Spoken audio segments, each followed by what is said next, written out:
People always want to eat, drink, and fuck. You can't do any of those things online. So what's the one business that can have that? Hospitality. Because office was getting crushed, residential really wasn't moving, hospitality was going to be on fire. Who is Robert Rivani? Seriously? How the fuck am I supposed to summate that? Robert's going to follow me. He's going to talk about commercial real estate. A distinctive portfolio of several high-profile properties with their mission to deliver the best-in-class retail, dining, and nightlife experiences. I cannot begin to stress how difficult it is to do things on your own. Even though it's amazing to say, I'm self-made, I did everything on my own, there's so many times where I wanted a partner to take the burden on, to take the pressure off, to say, hey, don't worry, I got your back, I'm gonna handle this. I don't think about how much money I'm gonna make. I'm gonna think, how can I do something different, a better mousetrap that's gonna be successful, and think through all the problems that people face day to day. Because if you can solve people's problems, that's how you get rich.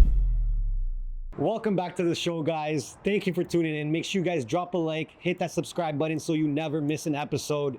We got our merch live as well, www.mbhtv.com. Go check out the merch. We got pieces for all our talent, all our shows. You guys are gonna love it. But today, I sat down with a real estate mogul, Robert Rivani. This guy has done over $800 million in deals, and he has a portfolio worth over $500 million. He is the real deal. We talked about how he built his real estate empire, how he built so much wealth at such a young age. We talked about how you can take over the Miami real estate market as well. If you're into sales, if you're into business, if you're into real estate, if you're into leveling up as an entrepreneur, this episode is for you. As always, enjoy the show. Appreciate you being here. Welcome back to the show. Today we got Robert Rivani, Roberto Rivani. First time I heard that one. Right? When I first heard your name, I'm like, first of all, number one, is he Italian, right? Right. And number two, that's a sick name. That just sounds like a rich ass guy. And I was like, I like this guy. I'll take it. How old are you right now? 34. 34 years old. What's your background? Persian. You're Persian. Fully Persian. Where the Italian last name came from, I still to this day have no idea. Nothing. No Italian at all. Nothing. Okay, I want to start with a bang here. Cool. How much is your real estate portfolio worth right now? Ooh. That's a spicy one that I don't really usually talk about, but let's say it's in the range of $500 million. $500 million. And you said you're 34. 34. That is insane. So I want to go back, give all the audience some context as to who you are and how you got here. So maybe let's take it back a little bit to Robert Rivani when he first finds out, damn, money's important. Take me back. I didn't realize that money was important until I got transplanted to Beverly Hills High School. Okay. And I would be busing into school and I went to a charter school where there wasn't a lot of money there, selling shoes, Nikes, wore the Adidas sandals, sag pants, Jordan jerseys. Mm-hmm. And I step into Beverly Hills High School one day and I'm like, people are really fucking rich. And instead of taking the big blue bus back in LA to school all the time, people are getting dropped off in Ferraris, Lambos. They have their drivers, and it's like this whole world that I've exposed to that just blew me away. Mm-hmm. And I would get laughed at school all the time, like, oh, you're not wearing, I think it was hot at the time, it was like True Religion jeans or 7 jeans. Yep. It's like, no, I'm wearing my basketball shorts. Because that was the vibe for like where I'd grown up from. So that was the first time I really realized that people are really wealthy. I grew up in a 1,700 square foot house with 5 people. And people were living in 15,000 square foot houses in the flats of Beverly Hills. With same school that you're going to. Yeah, it's like, it was just stupid. Like their maid's quarters was bigger than my entire house. Yeah. So it was a big reality shock. Yeah. I mean, at that age, it's tough. You know, I remember back in the day when I would do the same thing. I think that's when I realized too, you're looking at friends. Was that high school? Is that high school? High school, right? Yeah. So, okay. So what was family life like? It was good. Normal, middle class, lower to middle class family. Both parents. Okay. Great parents, can't complain about anything. Okay. Immigrants from Iran, they came in after the revolution. Okay. Just wanted to earn a decent living, provide food on the table, and they were great. So no complaints from childhood. Only child? Older brother, older sister. Okay, cool. So I guess you're coming up, you're in high school. What did you want to do with your life at that point? I wanted to sell shoes. I had a shoe business I started in my late part of middle school, beginning of high school, where I was sleeping over. I don't know if you remember when like Nike Town would make you sleep overnight on a sidewalk to be the first couple people to grab a pair of shoes. So I did that because I saw like all these people in my school would have nicer shoes. And I'm like, all right, well, if I could do this, I can get the shoes at cost. And then I started realizing like they're selling for double or triple after you're able to get them in Nike Town. So I started paying some friends to come stay with me overnight. And then we could start flipping the shoes together. And I was like eating profit off them coming with me at night and staying over at night. So True. At one point, I was making $10,000 to $12,000 a month by the time I was in the beginning of high school. It was a killer business. I was making 6 figures plus. Wow. Until it was nuts. And what made And me you viral? stayed in school. Still in school. What made me viral back then? I didn't even realize virality was a thing. Was people always wanted to know if a shoe was dead stock, that it was never worn, never touched the floor, never nothing. And people would always be like, "No, you've worn this." They're try it on. So I'd lick the bottom of the entire shoe to prove that it was brand new. Like right in front of them, or like you're No, doing it sounded like a video. Okay. Yeah, it sounded like a video. And back then, it wasn't like all the apps we have now, where it's easy. Like it's like these grainy ass videos of me licking this shoe, and so I did that for a bit. And one dude's like, "Hey, I want to buy your entire collection from you for hundreds of thousands of dollars." And the shoe business was done, and it was over. And you sold them all. I sold them all. One guy bought the whole thing. He sent Washington Mutual money checks, money orders. And how were people finding out about you? We were selling a lot. I was selling a lot at that point. What, eBay? Like what? eBay. Was It was all eBay. I was selling a bunch of shoes at And the time. even the licking of the shoe. Yeah. Like it's a marketing genius move. And I had no idea what marketing even was. I just like, because also, like us sneakerheads, we'd always stack the shoes in our bedroom. So mine was stacked to the walls. I had like at any given point 150 pairs of shoes. My bedroom was more shoes than like a bed and a sofa. Yes. So I made it my like little world and my little vibe. Incredible, because you're thinking about customer psychology at that age. You didn't even know it. You're like, Right. okay, if I lick the shoe, they're gonna know this thing's brand new. Right. Because back then you had so many fakes from China too, and that was the biggest problem. Like the authenticity is not like how it is today, where you can confirm authenticity or have this or that. It was a shady business by then. I actually got hustled one time. I bought from China. I'm like, oh, they must make them in China. So if I buy them from China, I spent 20 grand on like 400 pairs of shoes. Fake. Lost all of it. All fake? All fake. All Oh of it. my God. Okay, Yeah. so you sell the full collection. Right. Can you say the amount that you sold it for? About 250,000. And you never seen that money before at that Well, point. never. And what was crazy was at that time, saying all my tricks of eBay, it's like certain auctions would end at like 1 or 2 in the morning. So you could snipe auctions, and some people wouldn't pay for like a reserve. Okay. So you could buy them at a cheaper price. So it was a pair of like Jordan 7 Olympics. I'll never forget. I bought for like $400. They were dirty. I did the whole toothbrush thing, cleaning up the bottom, made them look as new as possible.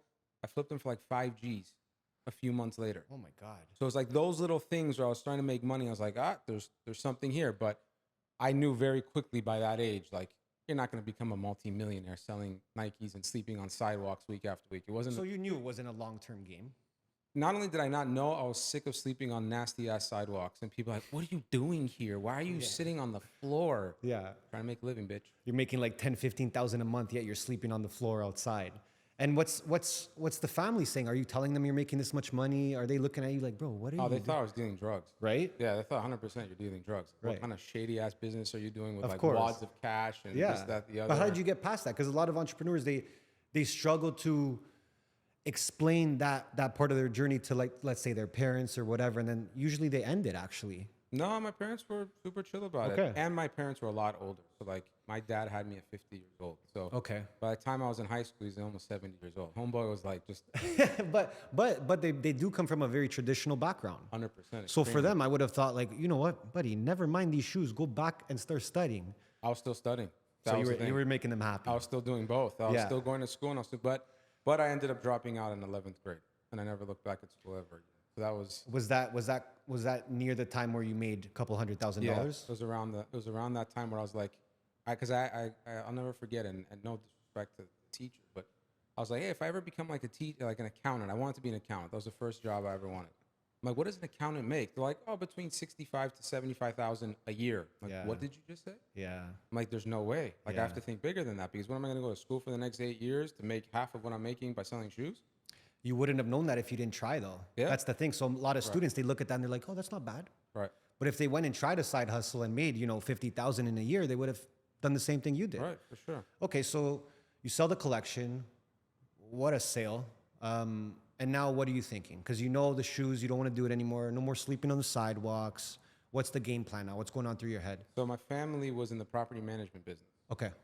and I was really good with numbers. That was one thing I was very blessed with. Okay. And they're like, hey, come help us out with like accounting, leasing. Let's get you into the business. There could be some great future here. I'm like, yeah, property management sounds great. So I did it for like 6 months to 9 months. But the one interesting thing was when you're doing property management, you're seeing other wealthy people's books. So I'm seeing, because usually when you do property management, you make 2-3% of the income of whatever that person collects. Okay.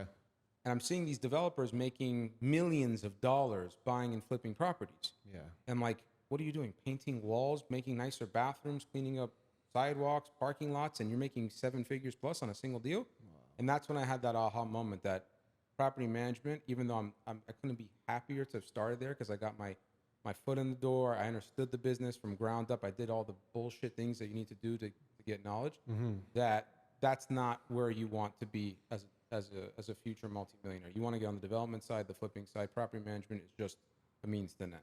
So you're looking at property management. I'm going to use this, build all the skills I need, but I'm eyeing these guys who are developing and flipping these huge developments. For sure. And I want to stress this because so many people that follow me ask me, where should I start when it comes to real estate?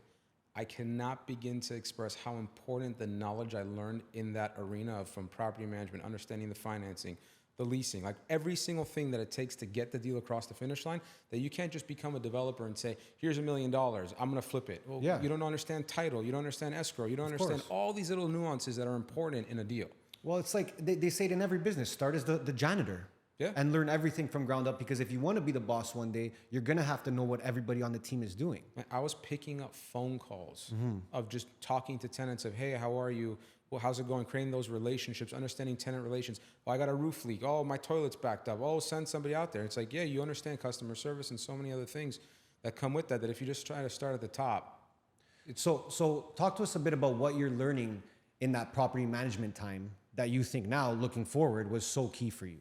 So the first thing that was my biggest task was our books were done manually, our accounting books. So you had them all in like a notebook, and you write the tenant's name, the check receive date, how much it's for. The problem was there's no way to track if someone paid or didn't pay unless you manually look at every single tenant. And there was hundreds of tenants, so it's like, well, if this person forgot to pay, you'd have to go and check that every single time. So the first job I did was transfer it onto a program called Rent Manager, which was a accounting software that was new. Nothing compared to what you have now, but I ended up collecting, and I made a deal with them because I'm like, I guarantee you, your books are off and you're missing rent. I'm like, I'm gonna get 10% of whatever I collect if there's anything that's outstanding. Wow. $750,000 was outstanding. Oh my over the past God. 5 years. So you took 10% of that. Took 10% of it. So you kind of looked at it from an operational standpoint, and said, how can I make this part of the business better? 100%. It's very smart. Yeah, because like you have to even take into consideration there's like tenants increases every year. True. 3%, 2% CPI, whatever. Okay. If you're doing it in a book, how are you going to know if the tenant's increase came up? So I'm going after people and like major corporations. You haven't paid increases for 5 years. You forgot January 2010's rent, and they're like, oh, well, prove it to us. Oh, now it's my accounting software. Here you go. Oh, because Versus you're saying like, manually, yeah. Yeah, what are you going to do? Here's my books. Read my journal that was 8 years long. Exactly. So that was, and I loved accounting. I was a nerd. I put music in my ears. Like, I love that stuff. So upping the operations, looking at the operations as a whole, saying how can we add some software, some ways to make this more efficient. Right. Was there anything else? Yeah, beautifying properties. Okay. That was something that was really detrimental to the success of some of these developers. Are like, well, let's wait till we get a tenant and then we'll improve it. I'm like, listen, fuckface. If somebody walks to the building and thinks it looks like shit, or the space looks like it has mold, or the bathroom's falling apart, someone may not lease the property because it doesn't look good.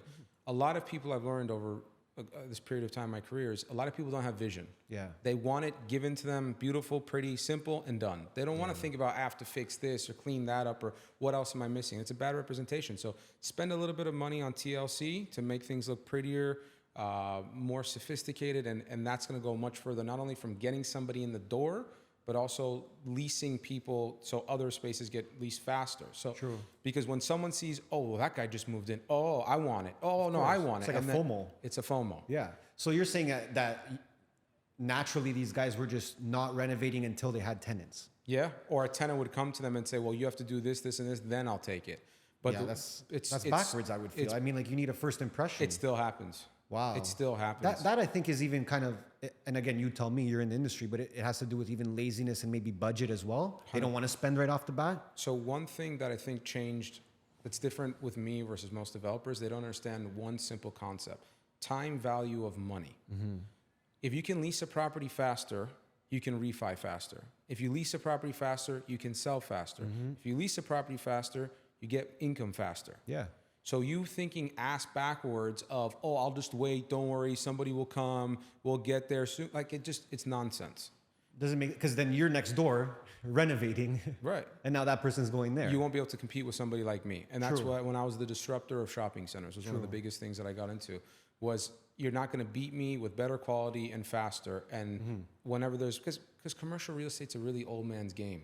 Yeah, it is. It's not young and innovative like the tech world. It's Of like course. a bunch of corporations that it's one of 30, 50 properties that they own, or the family that's owned it for the past 50 years that's just collecting a check and don't give a shit. True. Okay, so you're in the property management game. This is in California still, You know, all over the nation. There's different properties all over the nation. but you're living in Cali. Yeah, I'm living in Cali. Okay, so talk to us about, you just said all over the nation. Yeah. So when does that game plan start? Because like, and how old are you? Because that's kind of like a daunting task to take on. So I quit property management. And how long were you there for? 12 to 18 months, something like that. Got what you could. Got what I could, and I said, I'm out. I had my money saved up from the shoe business, whatever income I had made. I lost some money in stocks like a dumbass. And I You never, were testing things out. yeah, I never invested in stocks again. I thought I was a genius. It was around 2009. Thank God I didn't lose a lot, but it was during the crash, so it hurt. And I was day trading, which is even stupider. Oh my God. Stupid. So I said, okay, well, I'm realizing that if you try to invest in Southern California when there's so many wealthy people, you're one of a billion people. Like, good luck. You're not going to compete with all these wealthy people. No one's going to want to work with you or give you deals. Nobody. Or, And I was like in my young 20s, late teens, like, just a punk trying who to. the fuck are you? Yeah. So I started seeing, at that time, foreclosure started ramping up because of the 2008, 2009 crisis. So I'm like, okay, well, what markets have newer construction properties that just fell sideways? Happened to be Atlanta, fucking Georgia. Wow. And there was a lot of properties that were built brand new because Atlanta was growing so rapidly, and a lot of developers just lost money, ran out, couldn't finish the projects. Banks were failing left and right, so that was like prime opportunity to start investing into retail properties. Okay. The first property I bought was a $600,000 deal. Okay. And the bank's like, hey, we don't know you. You're really young. What do you know about properties? I'm like, I have cash. I don't see anybody else buying it. I'm like, what I need from you, though, is to be able to give me the money to finish the improvements of the property that weren't done. Okay. And I'll give you $250,000 down. So I bet my entire... Wow, you went all in. All in on it. Oh, man. Everything. Every dollar I had, every single penny of my entire life. But I had known that I could lease the space up. And the reason, because of this, is I use my hustler mentality in the shoe business. I want to start knocking on all the doors of the properties around me. And I'm like, hey, what rent are you paying per square foot? And this person's like, I'm paying $30 a foot, $33 a foot, $37 a foot. My pro forma, or the numbers that I need to hit to be wildly successful, were $21 a square foot. Okay. So it was almost 50% less of the market. Wow. So I started asking those tenants, I'm like, hey, if I pay for your relocation costs, will you come to my building? Because I only had to lease up 2 spaces. Okay. And like, yeah, of course, if you drop my rent in half, naturally, right? Like, why wouldn't you want to move to drop your rent in half for a similar product? And guess what? I'm going to make it pretty. I'm going to make it look good. I'm going to take that, that property management experience to give you a nice product up front versus saying, oh yeah, it'll look good, don't worry. Okay. So I put my money where my mouth is. I ended up leasing the 2 spaces in the first like 90 days. I crushed it. Wow. Just that mentality of just going and knocking on doors and being that hustler got me the tenants I needed. I ended up flipping that same property for over $2 million within 18 years. I became a millionaire overnight. Wow. Overnight. And this was residential or retail? It was a retail property. Okay. Yeah, it was a retail property. 90 days you flip it. No, I filled it in 90 days for 1031 reasons, or there's a big thing. I don't know if your followers know real estate much, but if you do 1031 exchange, which is a tax-deferred exchange, all the money you make in the property, you have to pay no taxes as long as you buy a property that's equal or greater value. Wow. So that's one way to massively grow your net worth because you're not paying 30, 40% tax every single time you sell an asset. Is that countrywide? Countrywide. Wow. Yeah, but there's rules. Like you have to identify a replacement property in 45 days, and then you have to buy the property within 180 days. Okay. So there's rules to it. You have to be really good at it. And you said you flip it. How long did that take to flip it? It's like 18 months. Wow. Was that the plan though? Did you want to keep it or did you want to flip right off? Always flip. Always flip. I don't believe in the mentality You don't of hold on a to- property and refi and max leverage and that mentality you're hearing everywhere on social media. The part about paying them to relocate was super interesting to me. Like you're paying them to move. Yeah. How much did you have to pay them? Talking like 20, 30,000 per tenant. To 2 people. Yeah, but like think about it. Back then, people were dying to even keep their loans afloat. True. So no one really had fresh capital. No one was really thinking about moving tenants or tenant improvement allowances or beautifying properties. People at that point, 08, 09, were like, the fucking we world's surviving? falling. Yeah, How do I how we- survive? Yeah. And I'm like this young, inexperienced. And again, me being young and inexperienced was actually a blessing at the time. Yeah. Because if I was myself today in that same experience, I'd be like, yep, done buying. Are you fucking crazy? The world's falling apart. You want to go buy something? True. So my immaturity at the time was actually a blessing. Wow.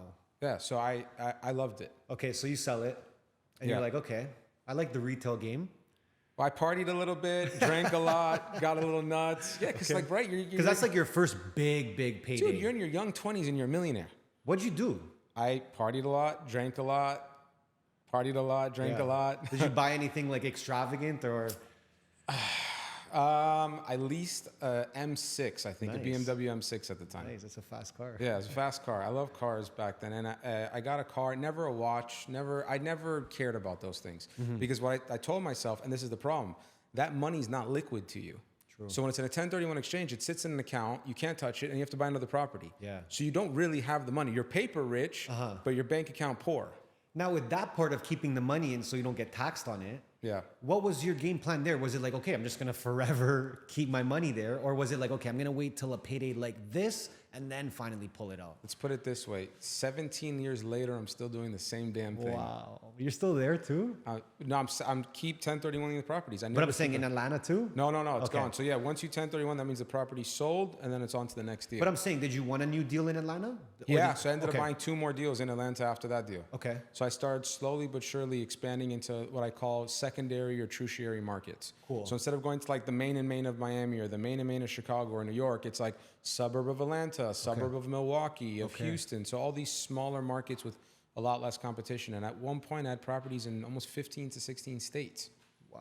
So it was like all these small little $1 million deal, $2 million deal, $3 million deal. And what's life like? Are you still living back at home and then traveling? I was living on a Southwest plane for Yeah, I was gonna say. 75% of my So week.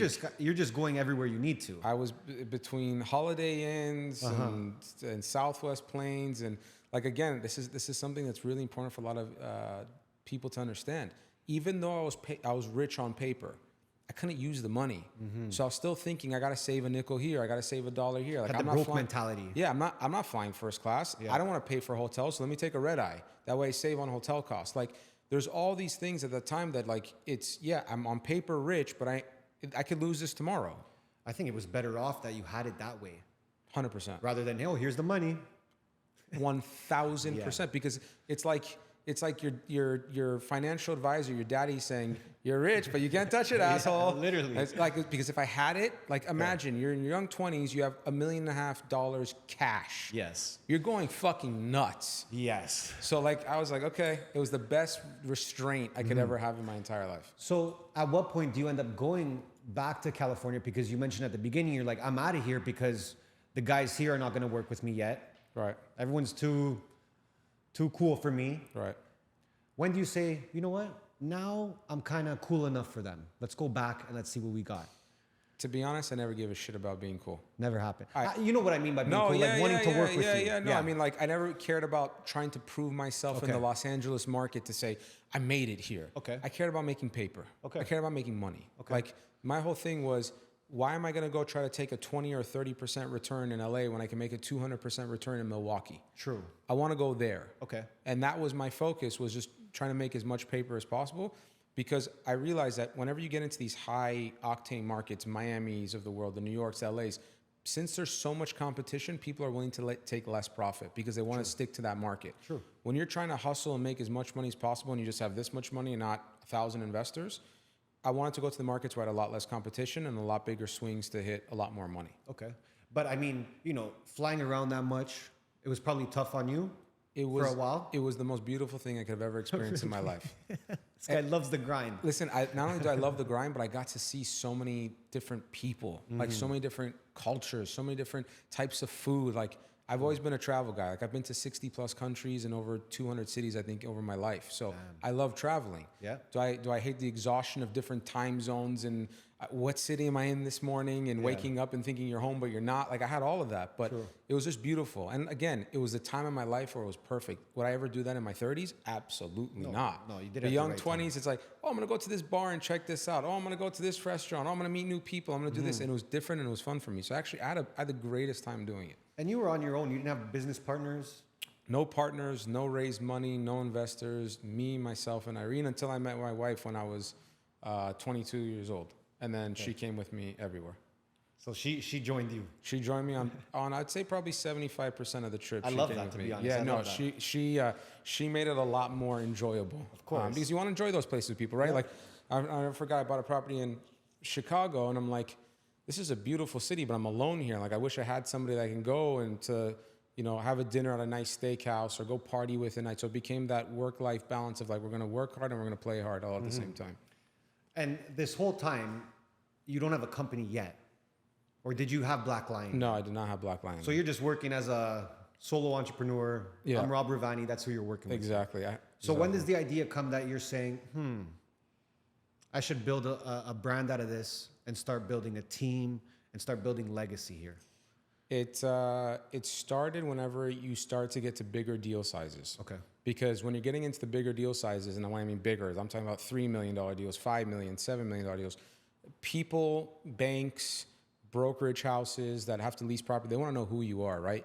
When you're leasing a small property in Atlanta, you can be a mom and pop business and no one really cares. You're not going to get involved with people. But when you're talking about buying properties that are 20, 30,000 square feet and you have to worry about bigger titles and bigger escrows and bigger this, you realize you have to start putting some people together. So that was about, I think, 11 years ago, 10 years ago, that the Black Lion came about. Okay.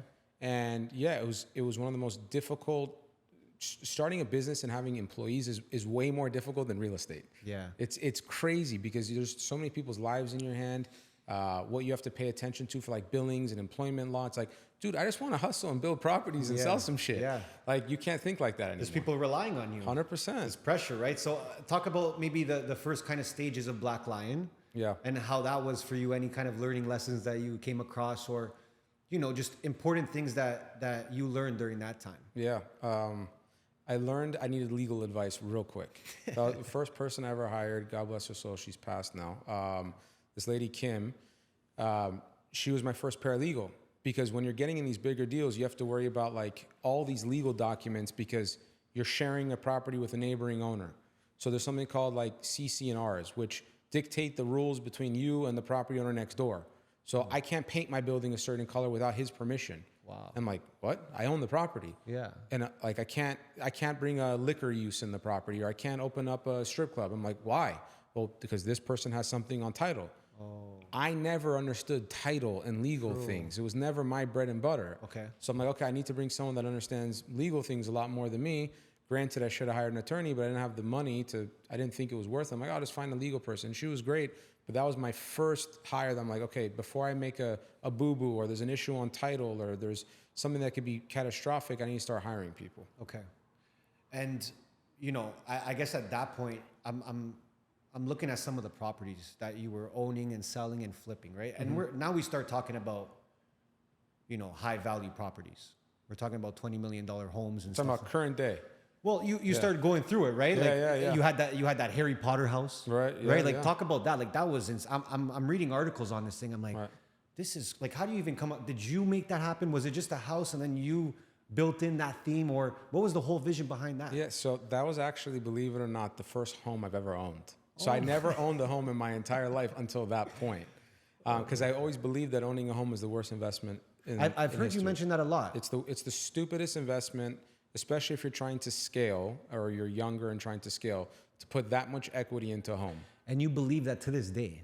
Still to this day, if you are scaling. Okay. Now, if you're wealthy and you have fuck you money and it's like, I'm chilling, buy a home, buy a second home, buy a third home, I don't give a shit.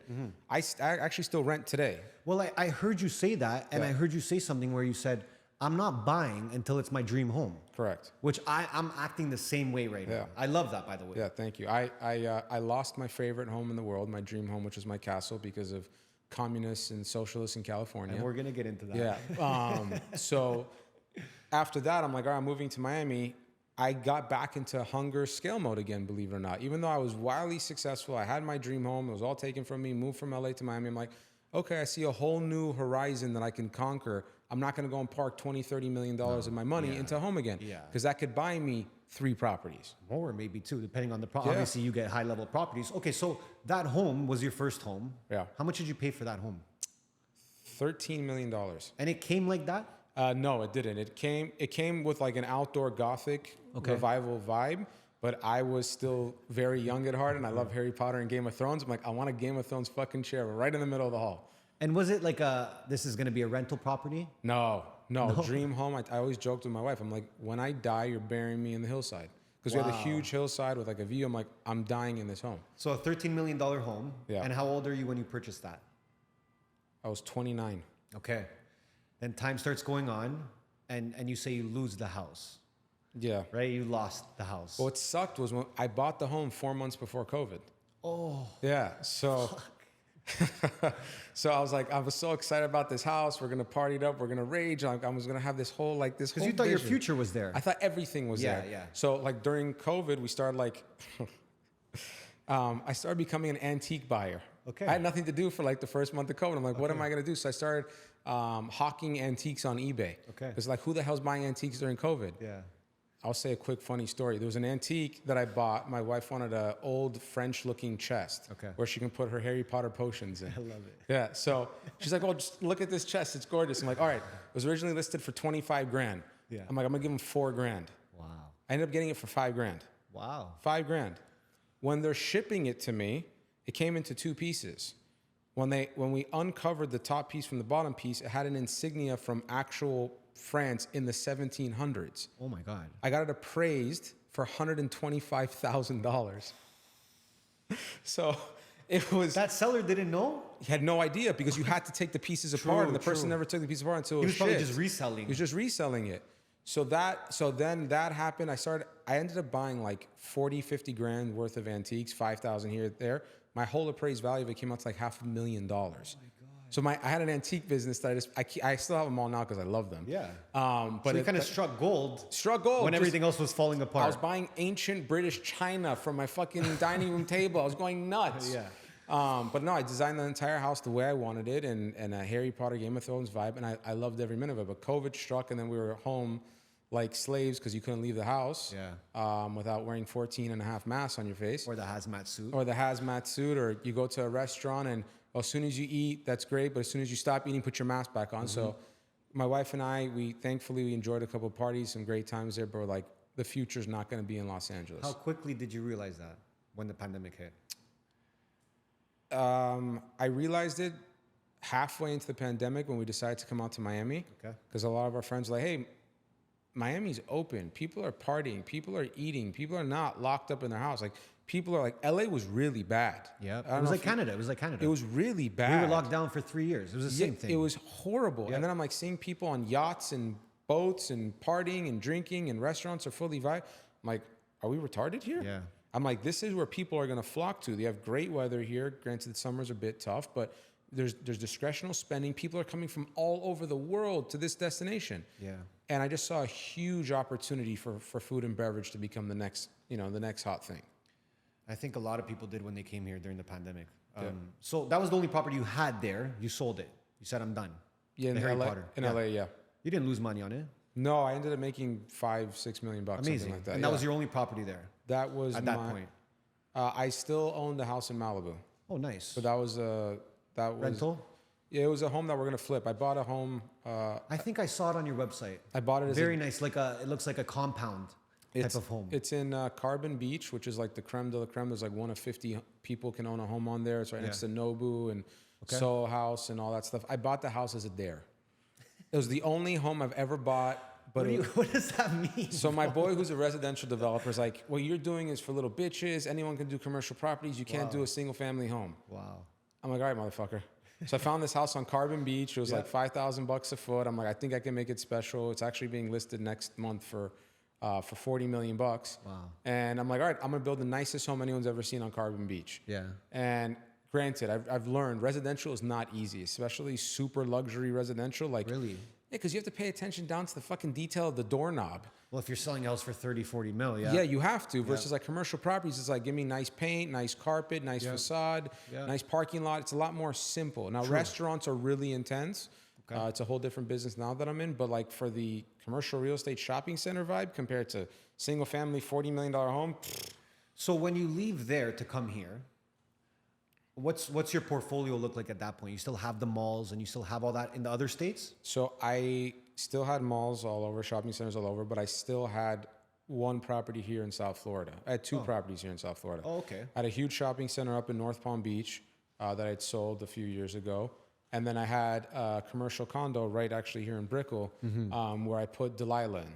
Okay. So that was my first big restaurant. Right here. Boom of a deal. Yeah, right down the street. So it's called Brickell Bay Boardwalk. It's right on the marina side, the only marina in Brickell. And then Delilah was my first deal. So, okay, this is what I want to get into because I really enjoy the hospitality space. And I think you've done a great job here, Thank right? you. How do you break into hospitality, especially in a place like Miami? And what is it that you're thinking about hospitality that you liked so much? Because now you have a huge portfolio. Yeah. So when I bought that deal for Delilah, I would end up spending a lot more time in Brickell. I'm like, this is like a beautiful downtown metropolis. There's water views if you just walk to Brickell Key a few blocks away. There's all these offices. Why aren't there more restaurants here? You had some restaurants, but it was like your normal chains, like PF chains, and stuff. Something sexy and fun. And every major city I'd gone to, whether it was like Dubai or Manhattan, it was always a vibe. There was always that, like, go to this restaurant, then bar hop to here. But I'm like, we don't have that here. Yeah. And I had this aha moment that it's like, you know, my wife, one of the main reasons that we left LA was my wife's like, I don't want to go grocery shopping anymore. And she's a dietitian. I'm like, why don't you want to do groceries anymore? She's like, well, because online, I can just go on Instacart and get it delivered to my house. I don't need to go to a grocery store anymore. And I'm here holding all these properties that are dependent on grocery stores. So I'm like, what's a business that cannot be taken out by online, Amazon, and robots can't take it over? Because at that time I was afraid AI is going to just dominate everything. And I'm like, it's restaurants. People want to be in person like we are now. We're not doing a podcast over Zoom. We prefer to do it in person. We're natural. That's a natural human reaction. I'm like, people always want to eat, drink, and fuck. And you can't do any of those things online. No. So I'm like, what's the one business that can have that? It's hospitality. Yeah. So that's where the focus became of like, we need to double down on hospitality because office was getting crushed. Residential really wasn't moving. Hospitality was going to be on fire. So Delilah's your first go at it. Yeah. And how does it work for you? Because, so are you buying the building and then you're finding an operating partner or how's it working? Great question. So I learned at a very young age that statistic that everyone says 90% of restaurants fail the first 12 months. So I'm like, I want no part of that. Yeah. I'm going to be the landlord in the business. Yeah. I'm going to be the creative guy that can make a space ready to go for a restaurant to then come in, spend the money and operate. And I just get a check in the mail every single month and a percentage of their sales. So you're a partner with them? I am a partner with them in the sense of I get the best of all worlds. You get a revenue split? I get no revenue split. I get guaranteed rent no matter what. Okay. So I get a guaranteed check every single month. Okay. And whatever happens to the business, for good or for bad, is up to them. So you're not partnering on the business? I have no part of the business. True. But safe. But where it's a good thing to be on the landlord is you get a percentage of sales on top of the rent. So you kind of dabble if you make that deal. If you make that deal, of course. Yeah. So if you dabble in it the right way and you know how to negotiate properly and you have faith in a really good tenant, then you can hit on both sides. So I guess maybe something you've done is maybe lower the rent a little bit, but take. For sure. If I believe in the operator, there's definitely like, hey, take a little bit less base rent and I'll get more percentage or something like that. It just depends on every given deal because there's a lot of intricacies with restaurants. It's like, what's the condition of the space? Was it a former restaurant? Is it a retail space before they have to transform? So it gets really finicky in that space. So you kind of handle everything from top down, liquor license, everything. They have to get their own liquor license, but it's like a business. Yeah, it's a business thing. But we handle the zoning for them. We handle the all the development things if they need to move walls around or to get the space ready. We handle neighborhood outreach. Like we just got this rooftop approved for Catch in South of Fifth. It's the only rooftop in all of South of Fifth neighborhood. Wow. I was the one that had to go there for every single hearing and board meeting and city zoning that to get those things approved because restaurants want to be restaurants, right? Yep. They don't want to be a developer and vice versa. I don't want to be a restaurateur. I want to be a developer. Yeah. So that became my go-to that everybody in the market started knowing like, hey, Robert goes above and beyond for his tenants to get a space ready for a restaurant where they can just do what they need to do. That's what your difference was. Yeah. That was the difference. Yeah, because most of these developers, They don't give a shit. Like the Relateds of the world. Restaurants, not their business. They want to build these buildings and be done. Yeah. I'm like, all right, cool. Let me just take the small piece of the pie on the bottom, and I'll take that and let me handle that. It's crazy that they actually want to give it to you because, again, I'm thinking just more like the developer. Right. I'd be like, why don't we just keep it and rent it out ourselves? But I guess you're just saying they don't even care about that side. When you think about it, if you're selling $1 billion building, what's a $10 million condo? What's 20,000 rent a month? Yeah, I don't want to deal with it. Yeah. But being a younger, more hungry, I'm like, I'll make $5-10 million if you don't want to make it. Versus they're making hundreds of millions. They don't give a shit. And I want to talk about believing in operators as well because you've worked with big people here in Miami. Yeah. You know, we're talking Dave Grutman, Right. who's, you know, in my opinion, one of the kings of Miami. For sure. We've had him on this show. Great guy. But you start working with him. How does that happen? Because it's not like very easy to you know, sit down with that guy or get a meet with that guy or work with that guy. For sure. So how did that happen? So I personally reached out to his team. Okay. And I said, look, I have a space that is probably the best space in the entire city. It was where Gecko is today. It's a good space. It's great. It's best corner, best visibility, creme de la creme. He was wildly successful at Komodo, and luckily he was looking to expand into another concept. I reached out to him and I said, look, the space is yours for the taking. I want you. It wasn't one of those things of trying to play hard to get. True. Or I'm like, I want you. I think you're a great person for the space. Obviously, you're crushing it here. Let's do something special here. Yeah. Later, I found out that he told me like, hey, I'm getting this, you know, this great co-partner, Bad Bunny. Me, the dumbass that doesn't not really. You're like, who the fuck is? I thought it was the Psycho Bunny T-shirt dude. I'm like, all right, that's interesting. Like in my head, I'm like, he wants to bring a T-shirt part. Like it All right, made no just trust sense to me. me. I'm Yeah, like, just- yeah, if he's got it like all good. And then Meanwhile, meanwhile, I'm like, oh my Jesus Christ. right? Yeah, and you know, Dave has been great at like creating the vibe and the hospitality scene that it's like what I call like a club restaurant. It's not like a boring restaurant anymore that you just go there from 7 to 9, you're done and have to find an after spot. Like that is the spot, and it has great food and it's a vibe. So my hat's off to him. He's crushed it there.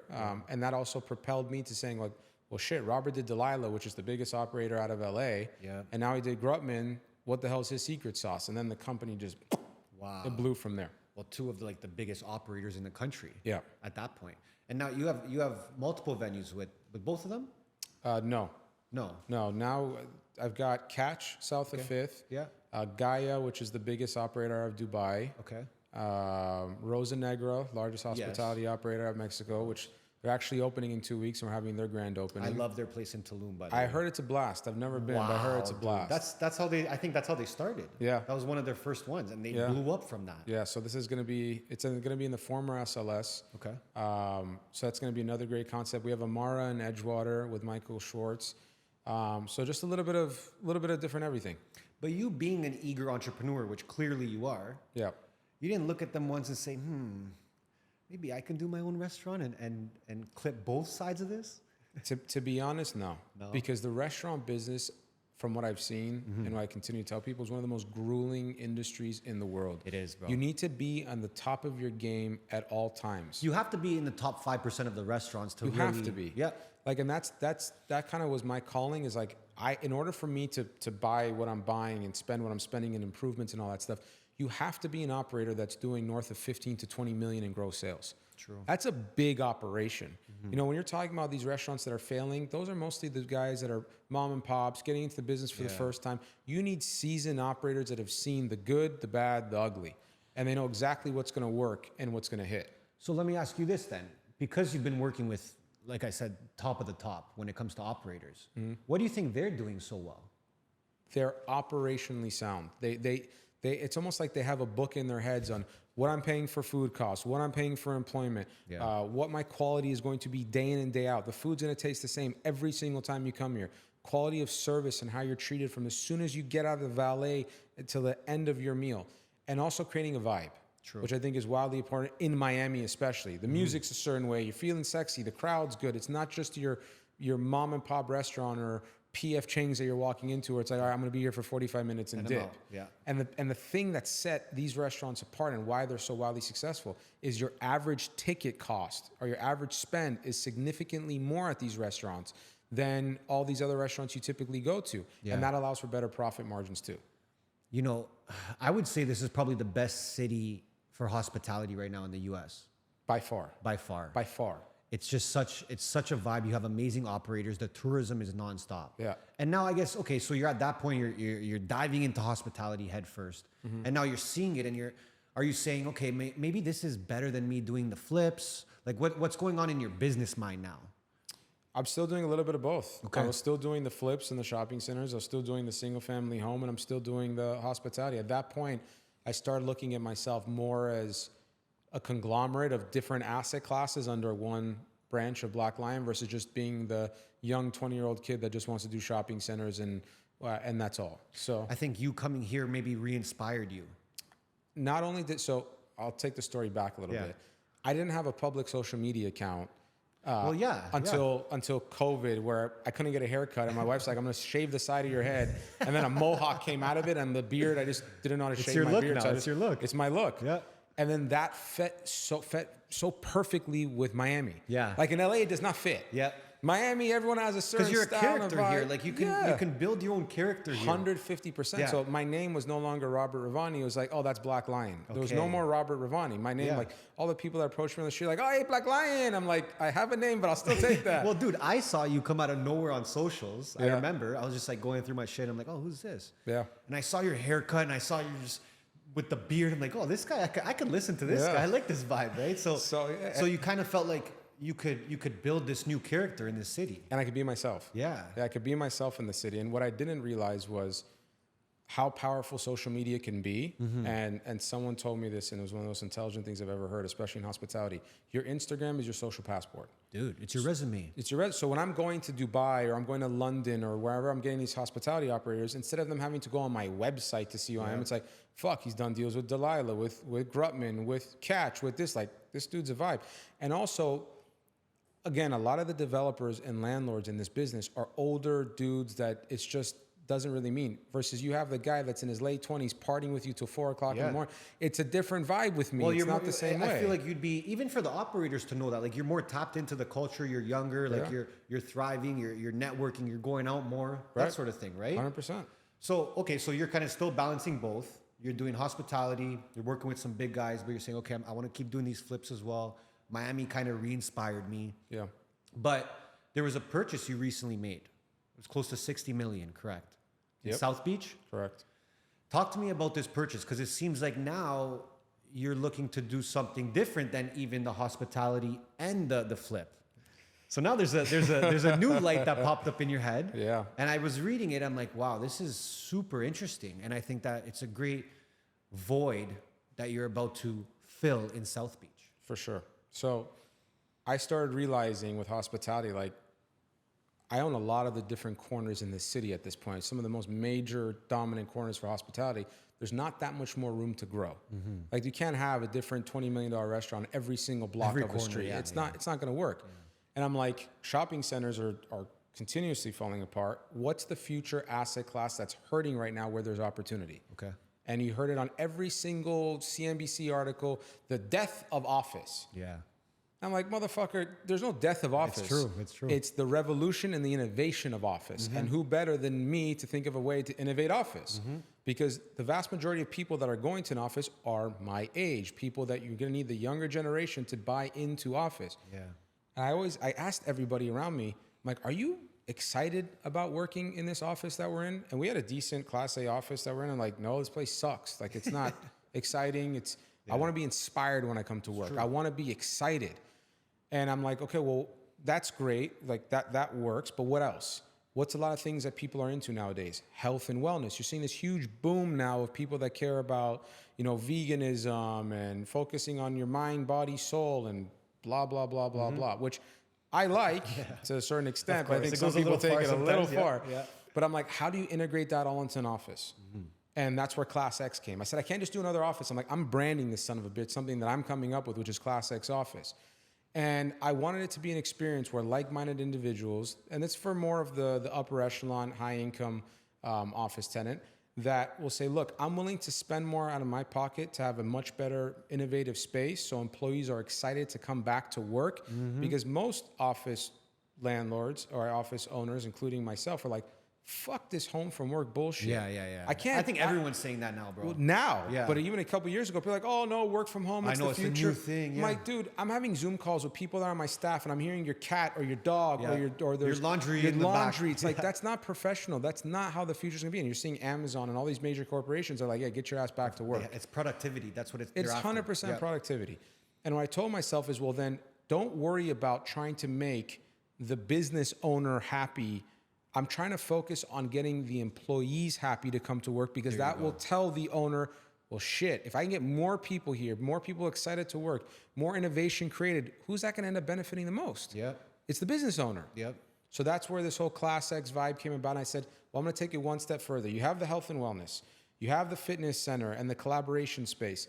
I'm going to create a speakeasy inside the building to have a hospitality twist as well. Wow. So there's a private members lounge that's only open for the business owners during the day, where you can have your own liquor cabinet with your own special bottle. You can call concierge and say, hey, send a waitress up because I'm having a really important deal. I want to ink it up and I want it to be special. And then after hours, it turns into speakeasy that's open till 3 o'clock in the morning.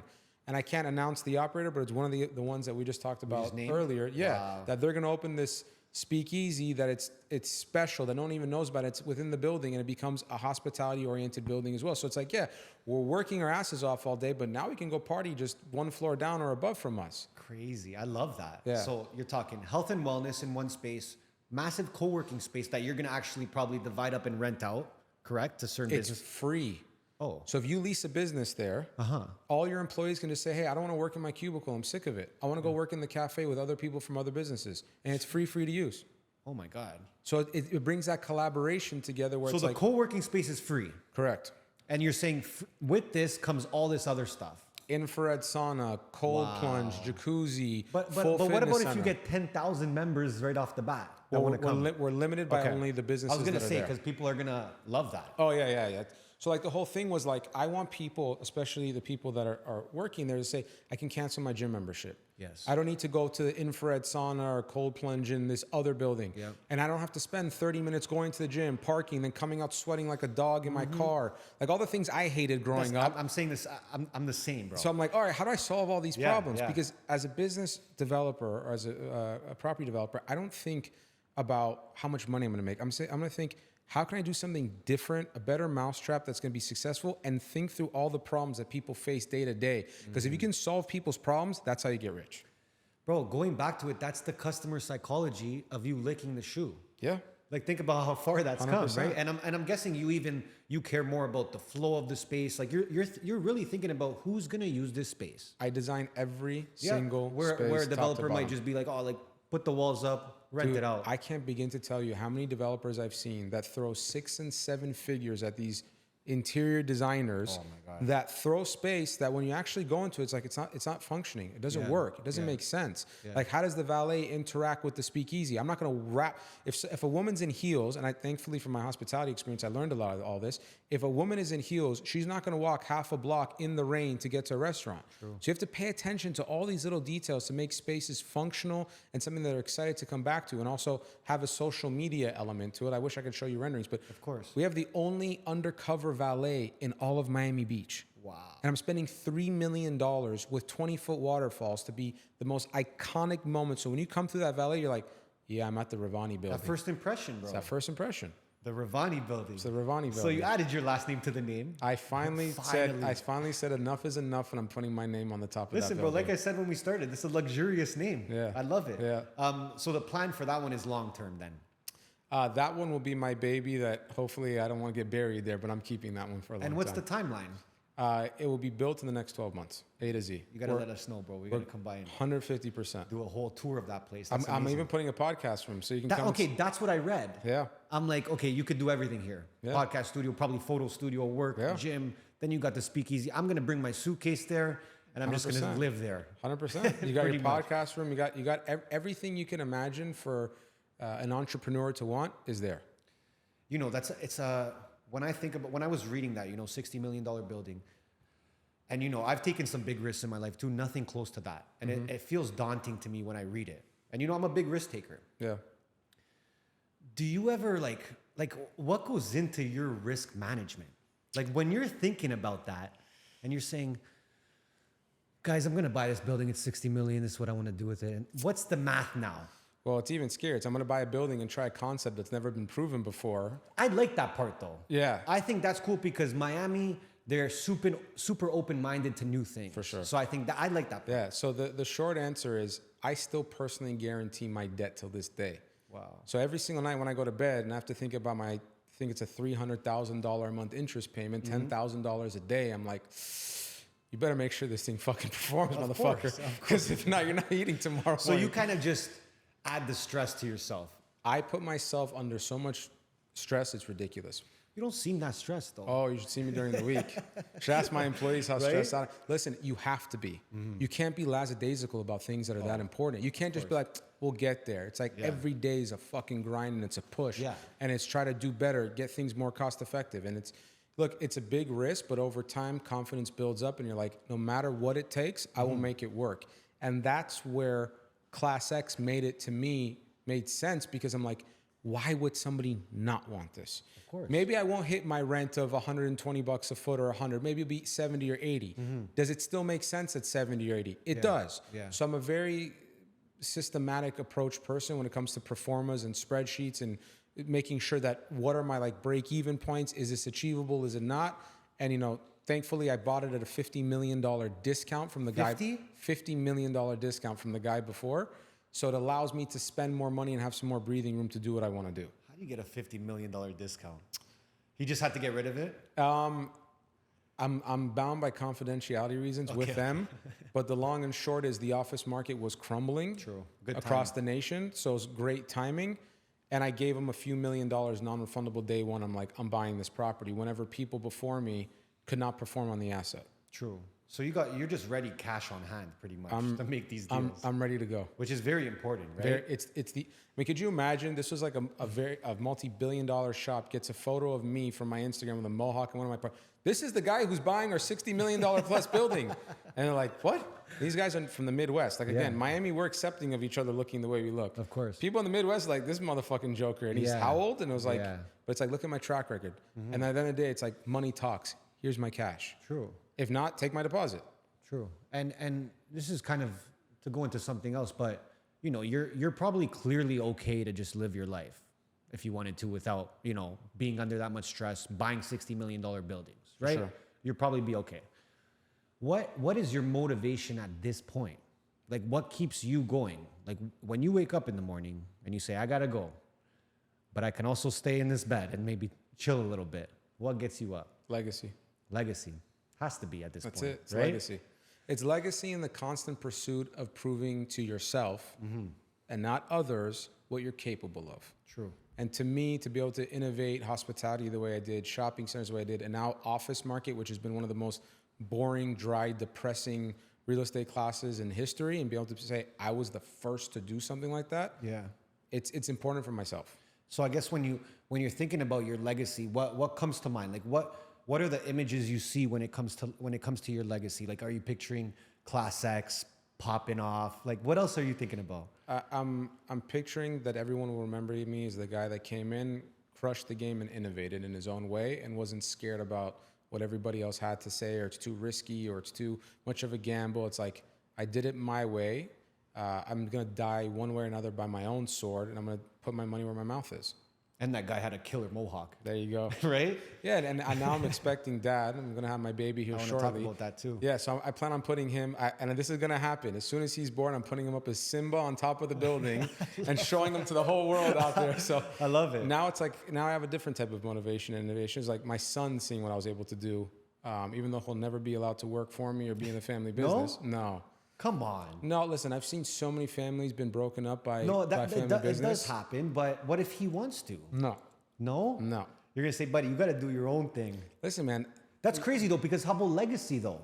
How about when you're done working and you're like, shit, who's my next up here? It could be a corporation that runs with the name, and it's all good. You're not going to want that. I mean, I'm telling you. I say what I say now, and it may change, but Yeah. I can't begin to tell you how many families I've seen torn apart. Where, look, I don't want to be busting my son's chops all day at work and be like, at night, hey, son, let's have a drink. Yeah. It's like, it doesn't work like that. And I've seen it, and I know it doesn't work. And plus, it sounds great, all the success, but dude, the miles you put on your body to be successful the way I am, the amount of pain and suffering, and like I've gotten sick over the years because of the amount of stress and problems I've had to deal with. So I don't really wish that on him, especially if he can retire, would not really have to worry about money. Before I go into, you're about to be a father,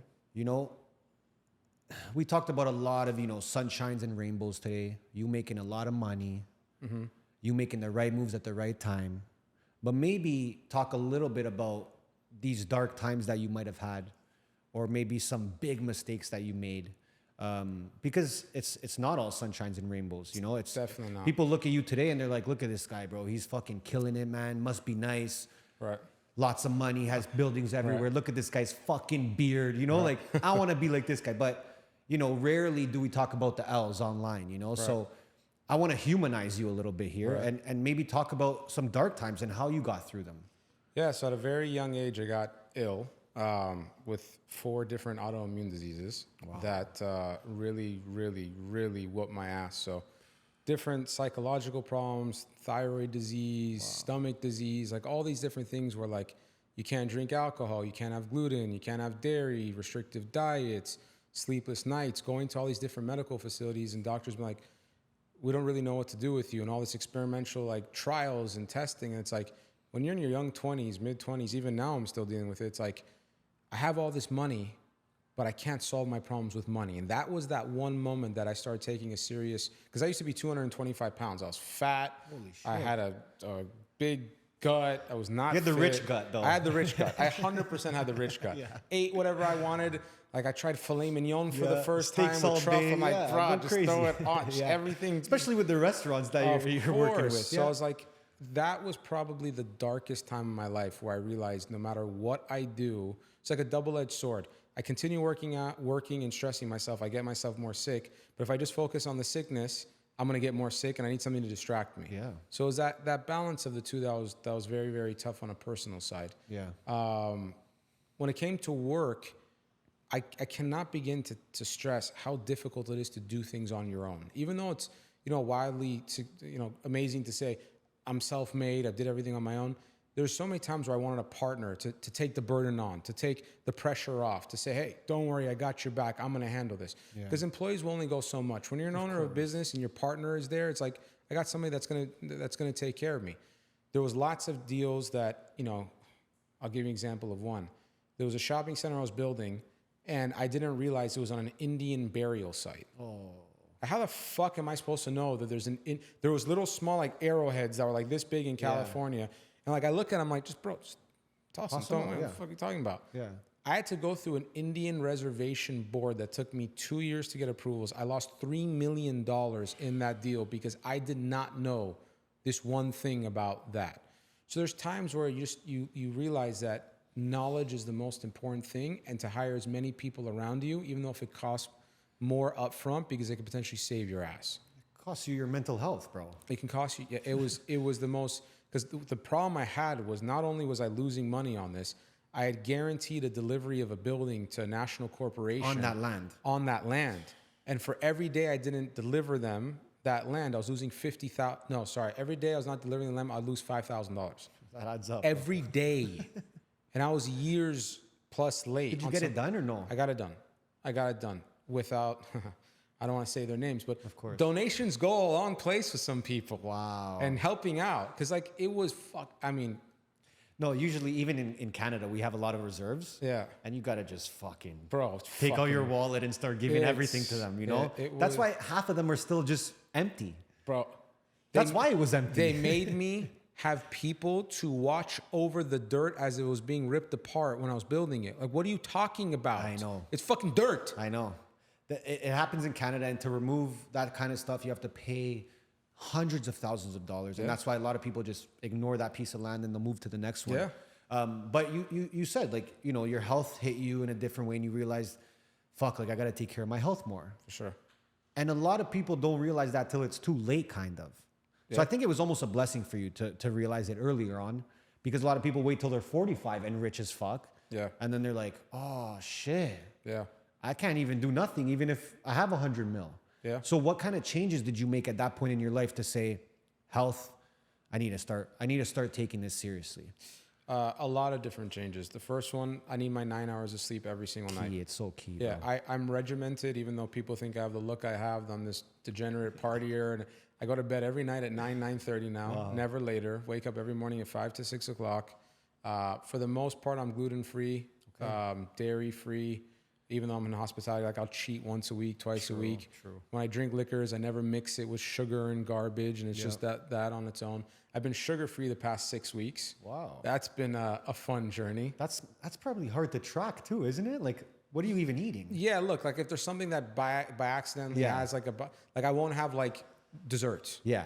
Like if There you go. If there's something that just happens to have some sugar in the bread, okay, it is what it is. I'm not gonna be that guy, Mm-hmm. but it's just, the biggest differences have been like the diet, and I stress Eating, this. right? It's the eating. It's Yeah. what you put in your body day in and day out.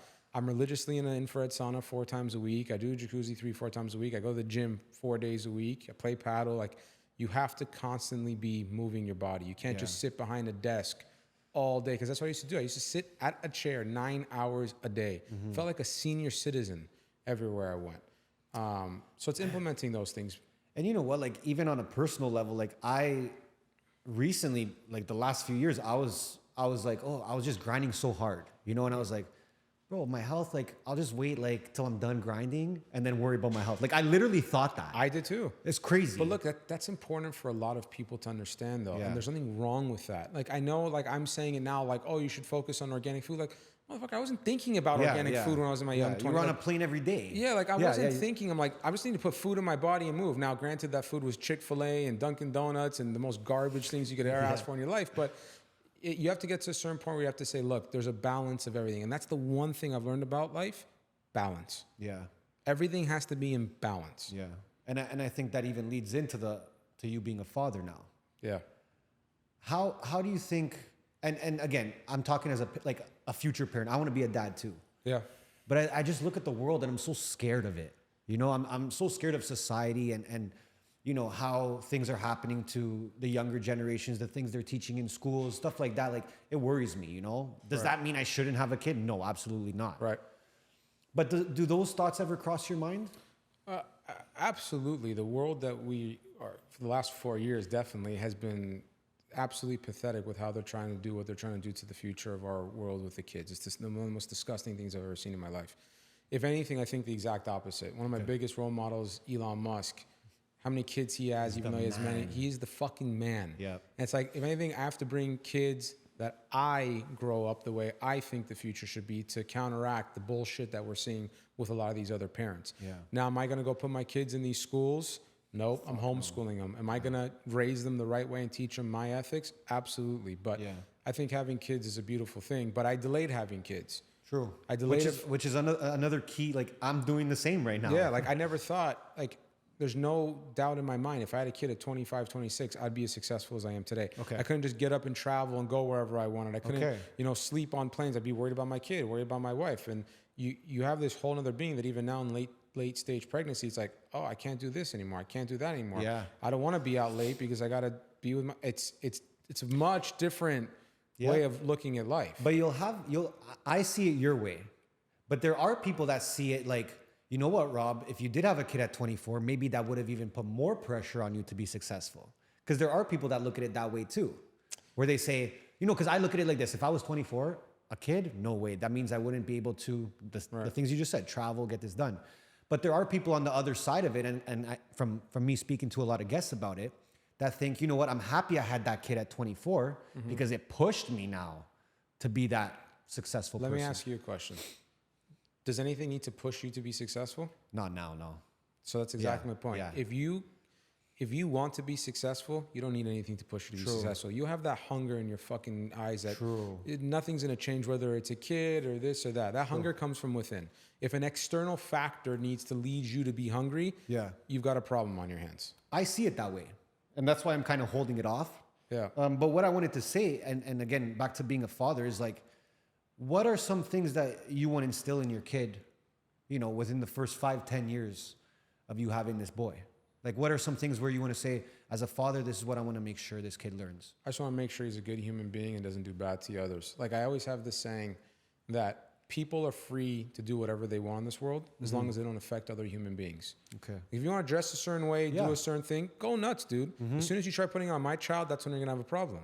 That's why a lot of people have a problem, because that- that's when the change happens. Right, It's like, oh, you're your own person, beautiful. Now, oh wait, now you're your own person that's telling me to be like you. Right, exactly. And that's why I want to teach them, like, hey, do what you love. Do anything you want in this world. If you want to go be a painter, go be the greatest goddamn painter in the world. But just be a good human being that respects their parents, their family, their neighbors. And that's all you can really ask of children in the world that's as dark as the world that we had growing up 15, 20 years ago. Social media is a dark goddamn place. Dude, it's very bad Like, right now. like if my kid said to me, Dad, I never care about FOMO, I've succeeded. Because I think that's the biggest problem now.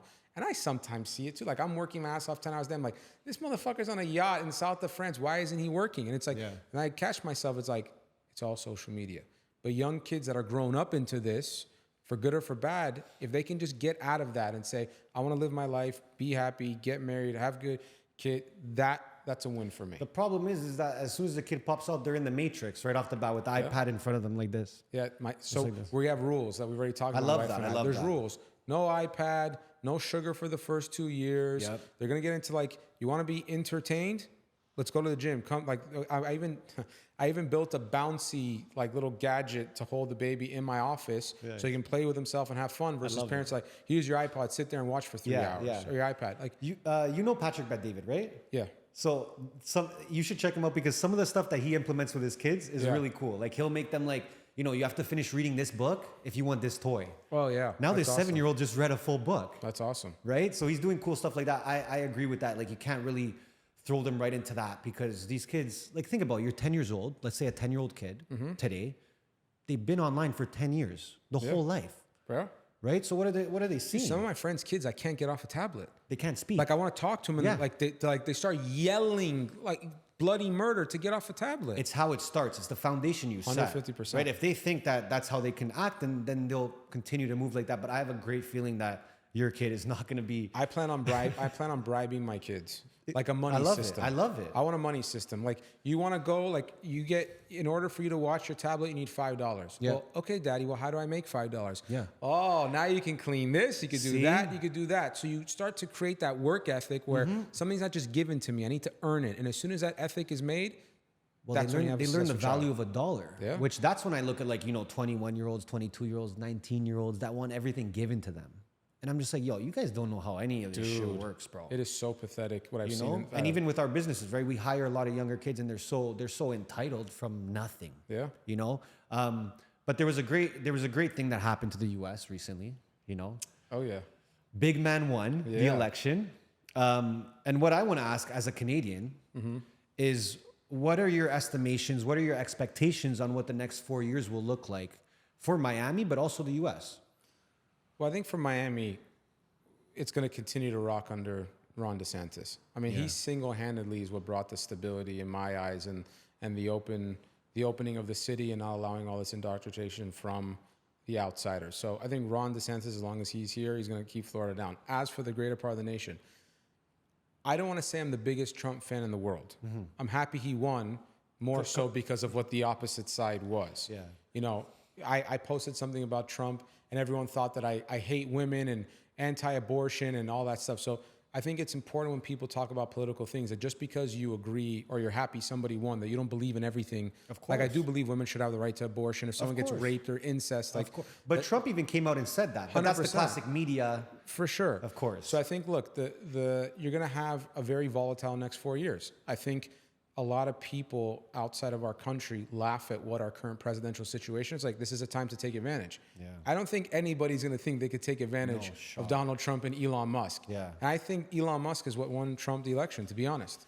So there's like a list of 10 people that were the most influential, right? And he was number one. Him, Tucker Carlson, Vivek. But Elon, bro, because he has probably now the biggest social media platform. Yeah, I was going to say, think about what Twitter used to be and now what X is. He single-handedly allowed free speech in what's Saved supposed to it. be. He saved Yeah, it. he saved it. Yeah. Where people could speak against what was before and be okay with it and have a way to, opine on your voice. Yeah. And it was so sad that every time people that were more conservative, if you disagreed a little bit with the other side, it's like, you're a racist, you're this, you're that. And now it's like, no, we're just normal. But again, that I hope by now they realize that that doesn't work. Bundling up everyone into this racism, bigots, they lost the election. Yeah. You know, so at the end of the day, and I know a lot of people that they're just like, you know, I don't agree with everything Trump has to say. I agree with 60%, but I don't agree with 0% of Kamala. I don't even know how she's a presidential candidate. No, She but literally that's puppet stuff. It's you all know? puppet Yeah, shit. And yeah. that's what that was like mind blowing, that you're voting for somebody that has no track record of anything. Man, and in my opinion, again, Canadian, that would have been horrible news for her to win for this country. I think I would have had to change my entire business strategy Again. and future again Yeah. if she would have won. Without a doubt. Because it wouldn't have just been her winning. It would have been what would have been the future after that. And you know Elon's motivation, right? He said it on the Jordan Peterson podcast. His son, he looks at like his son, like he died. Yeah. His son transitioned at a very young age. The woke mind virus. He said his son got taken by the woke mind virus. Yeah. So think about that, and think about, you know, the kind of motivation he has. He has all the money in the world. He's one of the biggest names. He has the biggest social platform, probably the biggest influence in the world. Yeah. And he's thinking, these guys took my son. Yeah. And he made 40, 50 billion since the election. That doesn't hurt, but you know what? We'll throw that in there. But look, even though he did that. But you can tell when he's talking about it, he means it. He's very emotional about But it. think about it like this. If he was to lose, do you think he would ever get a government contract again? No, he went all in. He said went that. all in. He said that. He would have lost every contract. Everybody would be right up his fucking ass for what he done. He gambled his entire future and career to what he believed was right. And that's what I love Even about for him. Tesla, he needed the government. 100%. SpaceX, Tesla, and 100%. X, to be honest. All of it. And he said that on Tucker. He's like, if they win, I'm screwed. He said that, right? 100%. God bless him. I want to get into some rapid fire stuff, some fun stuff. Cool. Awesome chat though, brother. Okay, honestly, this is a pretty cool one. Like, and I think a lot of people have this kind of dough. Let's say I'm starting my real estate career and I got 50 G's, 50,000 in today's day. What are you doing with that? 50,000's tough. It's tough, right? It's tough. You probably have to find 3, 4, 5 other people that are like-minded like you and buy a property together. Because for 50,000, at least in the commercial space, like if I was buying 15 years ago starter properties at 400 or 500 grand, commercial is very difficult in terms of that kind of price point of 50 to 100,000. So let me ask you this: if you were starting brand new today, Yeah. would you dive into commercial? Fuck no. No. Yeah. Yeah, because commercial, you have to think about it. How many is Blockbuster still around? No. Like I can name you 1,000 names. yeah. Circuit C, all the times when the heyday shopping centers were fun and sexy True. and exciting. It's not that anymore. Would you go right into hospitality? I would go right into probably residential. Okay. Yeah, there's just a lot more opportunity in apartments and Airbnbs now and all the different ways of making money through residential. Okay. As an entrepreneur, what do you think your greatest trait has been? Relentless. I like that. Has there been anything that you regret? Not starting earlier. I mean, that could have changed the whole course of things. Though. Yeah, You never right. know. You never know. Is there someone that you wish was here today to see your success? 2 people, Kim, who I mentioned earlier, who passed away, Shout and out my Kim. best friend that passed away, unfortunately, out of a heart attack when he was 25 years old. So the 2 of them, 2 big losses. Sorry to early hear on. that, bro. Yeah. Well, they're proud of you, bro. That's for sure. Got some other ones here. I want to keep them fun. Who's been the biggest influence in your life? The biggest influence when I was younger was Michael Jordan, Wow, and now it's Elon Musk. I like that. Money or fame? Money. Are you bullish on real estate on any countries outside of the U.S.? Dubai. Nice. Was there anyone that really doubted you? And where are they now? Everybody, my back windshield. I love that. All right, we do something on the show where we ask you to manifest something, okay? Yeah. The point of this is that you manifest something for the next 5, 10 years, something to come true, that we can come back to this podcast, clip it, and say, this guy said it 5 years ago. So look at the camera and say something that you want to come true in the next 5 years, 5, 10 years. Class X office becomes the most dominating office class in the history of office workspace. Damn. It's going to happen. I even want to be in that clip, so I got to say something. And the final question, the famous question, does money buy happiness? Temporarily, it does. Talk a little bit about that. When I bought my first Ferrari, when I got my first $75,000 watch, when I got all the luxurious things in the world that I wanted, it was great. But it's the smaller things in life that you realize that last a lot longer. Your best friend, that's your wife, the future of your family, the vacations that you go on, that you spend moments on. Like, hey, I spent 20 grand on bottle service, but I never remember that moment. But that walk by the water that was special, with that dinner that I had. It cost $20. It cost like $30. Yeah. Those are the moments they look at and say, shit, I didn't need to be really rich to have that. But you need to still have money to get to a certain point to enjoy those things. So I think there's a healthy balance for everything. Yeah, and we say it's a lot too. It's like how you spend the money, how you make the money. That's important too. For sure. But great answer, great conversation, man. I Thank you, appreciate you for you coming today. Yep. You know, you're killing it. Congratulations on all the success. Thank you, dude. I look forward to seeing you continue to take over Miami, because this will be my new home as well. Amen. So I gotta get you an office in Class X then. Bro, I'm in there, bro. I need the podcast studio. I need the gym. I need the whole thing, right? Appreciate you, man. Of course. Everyone, thank you for tuning in. Go check him out. We'll leave all his links below. This guy is a G, okay? Peace. Thank you, brother.